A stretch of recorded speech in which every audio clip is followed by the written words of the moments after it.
could be that. I mean, we can't dismiss that they probably approached the wrong investors as well. We don't really know. Were they able to get funding? They manage, they're solid companies. They're launching. They're maybe 6, 7, 8 years old already. They're functioning. They're operating, but they failed to raise here. I don't know what it is. That's sort of slowing down. That's slowing down, and while it's a lot, it's just not enough to have statistics, right? So I know. I'll tell you what. So I had many entrepreneurs such as you on this podcast, and I don't know if it's a coincidence or not, but everybody said the same thing.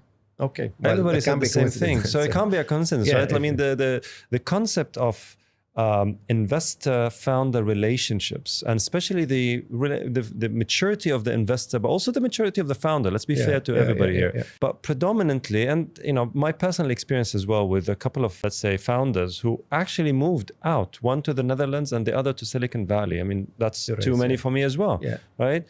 And also I had multiple interactions with investors here, and usually they're frustrated from their founders, right? From their startups. And there's this, I don't know if the chemistry, I don't know if it's the maturity, I don't know if it's the education and the expectations. I mean, I heard horror stories from startups and founders that their own investors literally are waiting at their doors 8 a.m. on a Monday morning, waiting for them, asking them, where have you been? Why aren't you in the office?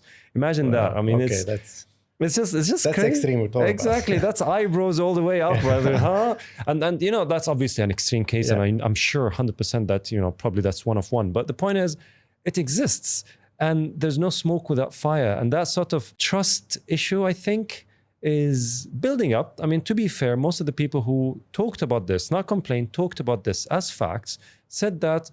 How old are we in this game relative to other parts of the world? I mean, other parts of the world probably were 20 years behind, because these things mature over time. The maturity is definitely a key ingredient in this case, yes. It is.